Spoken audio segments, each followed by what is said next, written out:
I'm Robert Long, one of the actors in WNUF Halloween Special. Gosh, it's been 10 years since it was released on DVD and VHS, and it's been 11 years since we shot it.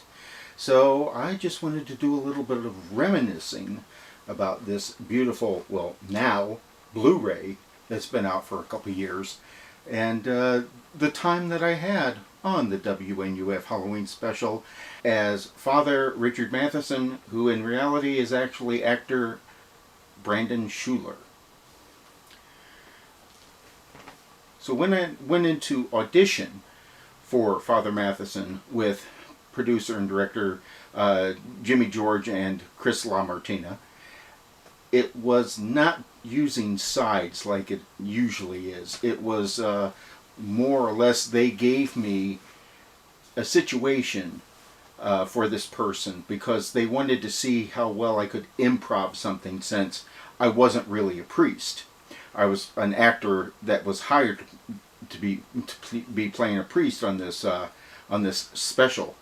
So it was more or less they would ask me questions about the current political situation and what does the Catholic Church think about this or that and the other. And it was an interesting exercise on how to do that. Apparently I did well enough because I did get the part, and very proud of the work that I was able to do in that. That's one of the few times, especially on a release like this, that I got a lead part. So I'm very appreciative. And where it went from there is, for 3 to 4 weeks, we got our sides, or we got our scripts, so to speak, and we would meet over at Chris LaMartina's house. That would be me, Paul Fahrenkopf, Helen Mary Ball, and Brian St. August. The four that were going to be in the house. And we would talk about what's going on within the house. I was memorizing, they were memorizing what and whatever, at homes, and we'd get together about 3 or 4 times. It was like on a Wednesday of each week, and we would go through this, and we would tweak our how we were doing things. And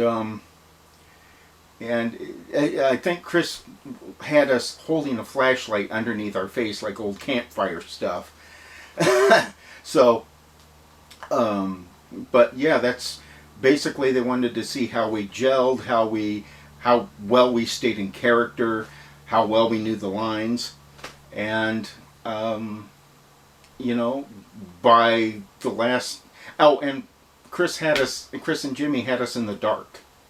So really, it was like there was a light on in the kitchen or the front doorway or something, but otherwise, we're sitting there, in the dark with, a flashlight trying to say our lines. Read into that as you will. Anyways, it comes to the day that we're supposed to shoot. It's going to be a 2.5 day weekend, and we start Friday night. After work. I'm coming from 30 miles away, and this is 2012, and I don't have a smartphone and I don't have GPS, so I have MapQuest, and MapQuest did not have this.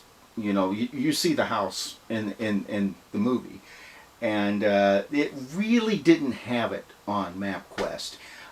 It was part of a hospital, this rectory house that held clergy at one time. Beautiful house. And so I can't find where the hell I am. I am lost. I'm looking at my watch. It's like, come on, I gotta get, I can't let these guys down. And so I'm just getting more and more and more pissed off because I'm just doing circles. If you've ever been in Baltimore, it was laid out by snakes. So finally, I have Jimmy George's phone number, and he's a producer. He's probably busy as hell this day. But I get him on the phone, and I'm exploding at this point. I'm just like, son of a bitch! Rich, where the hell am I supposed to be? And he's very calmly talking me down. And, it's like, it's okay. It's like, what street are you on here? It's like, okay, well, you stay on that street. And then you're going to see this turn here. And that's where you turn. And then we're just kind of up this hill. And it's on the right. And blah, blah, blah, blah. So I eventually show up. Okay. And it's dark outside. And we've got all these wonderful people set up in these costumes. Because this is supposed to happen on Halloween. I know that we didn't shoot on Halloween. So they see me, they go, Rob, we're glad you made it. Get into costume, get into makeup, and so I do. And I'm getting made up, and I've got my religious garment on and whatnot. And Jimmy comes up to me and he goes, "Oh yeah, we don't need you tonight. This scene's been changed." And I'm like, "What?" Because originally I was supposed to be out there in front with everybody else before we go into the house. And so I'm like, I just busted my butt to get up here, on time, and they didn't need me that night. Now, you will notice if you look carefully, you can see me in that crowd scene once. It's a blink and you miss, but you will see me in there. But yeah, they didn't need me. So, go figure. So, my day really started on Saturday. And on Saturday, I think we did most of the walkthrough and the seance and the busted radio stuff. I believe most of that was done that day. And some of the getting close to the kitchen sort of stuff. And I gotta tell you, it was just such a joy to work with these other actors. I mean, Paul's the star of this presentation, of this mockumentary, found footage, whatever you want to call it. He is just letter perfect as this smarmy investigative reporter. And Brian and Helen Mary are just hysterical as these ghost chasers, so to speak. And some people go, they've asked me, it's like, so Rob, we notice you're a little bit quieter than everybody else. Everybody else has got almost slightly larger than life personas in this. And I tell them, it's like, well, number one, I'm working most of the time against Paul, and I'm not going to register, because he is so charismatic in this role that people gravitate to him. I could be a stick of furniture in the background, but no, seriously, one of the reasons why is because I am a figure in hiding, because I'm not really supposed to be a priest. Now this is in the movie. I'm not really a priest. I'm an actor that Paul's character has hired. And he throws a monkey wrench into the whole deal. Because he's let me know, it's like, okay, we're going to have a call-in seance. We're going to walk around the house and try to get readings and this and that and the other. And, that's going to basically be the evening, He tells me nothing about having to do an exorcism. And he brings that up when I get introduced on camera. It's like, oh, well, we may have to do a exorcism tonight. And I'm totally in character. I'm like, you may be able to read it on my face. And like, what the hell's he talking about? Because I'm faking how to do an exorcism on the fly. It's like, yeah, that's not going to happen tonight. But he pushes me into it by the end. So, and he didn't tell me anything about, there was going to be the busted radio. And nobody really knew that the poor cat Shadow was going to die. A beautiful cat, by the way, and so well behaved. So, that that was that evening. And if I remember correctly, by the end of the evening, I think we wrapped maybe 12 or 1 o'clock in the morning, but I think it took them till 2:30 or 3 to find the cat, because the cat had run off.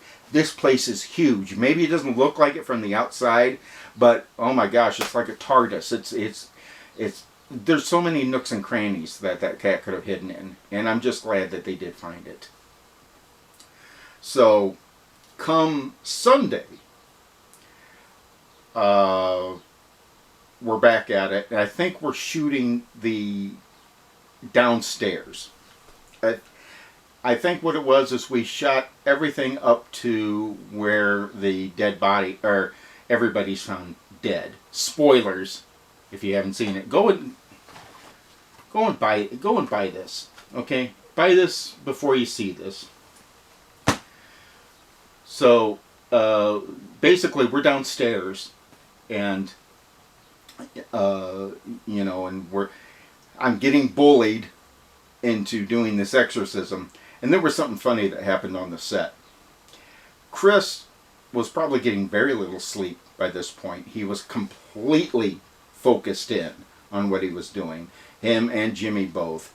And, we're down in the basement. And they've got a perfect setup for a Blair Witch corner shot.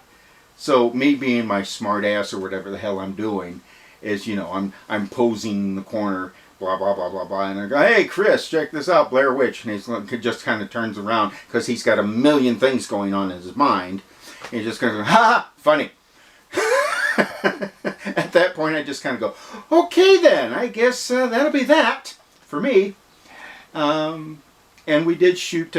This place had a safe or a vault in the basement. This place was really cool. I think that's where the death scene was shot, was in the vault. But anyways, we're shooting the stuff with Paul and I on the stairwell because the door is stuck. And, because somebody's locked us in or this or that. And there is a couple of times that I'm like, do we have one or do we have two cameramen with us, or camera persons? Because one seems to be up with Paul, but then one also seems to be getting my perspective from down the steps. So that may have been a small goof that nobody picked up. I don't know. But I do get asked about the breakdown scene about my character. And number one, yes, by the time that he has rattled me so much and all this shit's going on, everything's gone to hell. I drop the F-bomb and I start cussing him out. And, my character is melting in that little corner on the stairwell because he doesn't know if he's going to get out alive. He doesn't know what the hell's going on. So, I get asked about when the priest pisses his pants. No, I did not piss my pants. Basically, I think it may have been Chris or Jimmy. I can't remember at this point. It's been 11 years, folks. They said, we've got this idea when you crumble. And we want to make sure you're okay with this, but we've got this idea. We want to make it look like you have totally lost it and you've pissed your pants and you can see it coming down the stairs and this and that and the other. And I said, well, I'm not going to really piss my pants. It's not, that's not in the budget. So, that, and I didn't have a change of clothes. So, no, that was all bottled water. It didn't even get on me. It got on the steps. But I'm sitting there cringing and this and that and the other. And I think it may have been Jimmy just pours it right there on that step right before they called action. And that's now I'm the infamous pissing priest. Outside of that, then we went back upstairs. We got made up. Brian and Helen Mary and myself, because at the end we're just shown as corpses in the vault. there with Frank Stewart, who's still alive and gets his tongue cut out by the members of Harvest. And it was kind of cool to have death makeup. A lovely couple of local makeup artists did a fantastic job. I wouldn't have minded if it was even gorier, but we probably didn't have the time. There were some cuts and bruises and a little bit of blood here and there, but that was it. You know, we basically got offed, all except for Frank. And all I remember about that is, number one, I couldn't really enjoy it because I'm playing a corpse and I've got to have my eyes closed. I'm not good at being one of those that can stare with his eyes open, dead. I blink too much. So, you know, and then I think it was me and Brian on the bottom, and Helen Mary was like laying across us, and, you know, dirty concrete floor. Not the most pleasant, plus you have your eyes closed so you don't get to see any of the cool stuff happening, you know, like Frank meeting his grisly end or anything like that. So, you know, but it was a fun 2.5 days, or I should say 2 days for me. At least I found where the place was, so I could make it on Saturday. When it came to the premiere, I had just gotten out of the hospital. I'd had a diabetic attack and almost had died, so I spent a couple of days in the hospital there. I couldn't see, my eyes were dilated and that, and I barely made it to the premiere, but it was jam-packed. And the movie was incredible. I would call the WNUF a slice of life experiment more than anything else. It's almost like what Dazed and Confused, the movie about the 70s, did for the 70s, WNUF did for the late 80s. And to see that it got such a reception and it was done so cleverly. We all played it deadly serious. I mean, there's funny stuff in the movie, but we all played it deadly serious. We played it completely straight. And this was just kind of that lightning in a bottle moment, the perfect storm of movies. And I think it would be really difficult to duplicate. I know that there's a sequel, and I've watched it, and it's fun. It does lean more into the humor. This one, the humor's there, but everybody's acting as if the world's going to explode. So our tongues were not in our cheeks, especially Frank's, because it had been cut out. But just considering that, I think they only had like $1,000 to do this. You would have thought that the budget was 20 times this. I mean, it's as a person that lived through the 80s, it is really close. It's not perfect, but it's really close. And they did it realistically, a realistic amount of commercials and breaks and this and that, and heartfelt, stupid, low-budget commercials and bumpers and presentations that would be on this local TV channel. And it was done, it looked like it did back in that time period. And I have to say that everybody on this picture did a fantastic job. And I'm real. I've worked in Hollywood. You know, I've been on this, that, and the other out there. But this is probably one of my favorite and proudest moments of being in something that a lot of people now have in their rotation of what they watch every Halloween. And that really makes me feel good. And Jimmy and Chris and everybody have got a lot to be proud of this. And hopefully it lives on.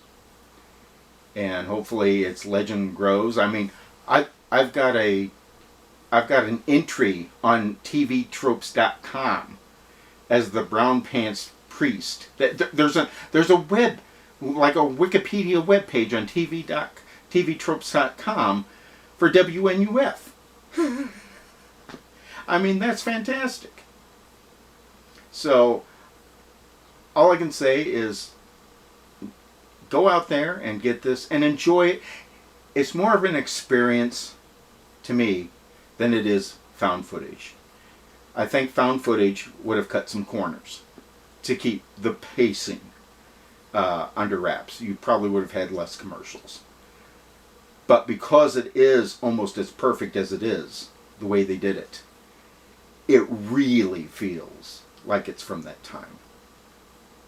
So again, check out the movie. It's a lot of fun. It was a lot of fun to make. And it's fantastic to know that it made it to Blue. It was on Shudder. It was on the streaming service Shudder. That was a proud moment for me. So, you know, because there's a lot of good horror movies on there. And it's like, wow, we made it. You know, I've signed autographs. Please, I'm not getting big-headed about this. I don't sign a lot. Hey, Paul Fahrenkopf got the action figure. I didn't. But it's just incredible, the reception that this has gotten. And I just hope it continues to endure. And I do have one last thing to show everybody. I don't have it on me.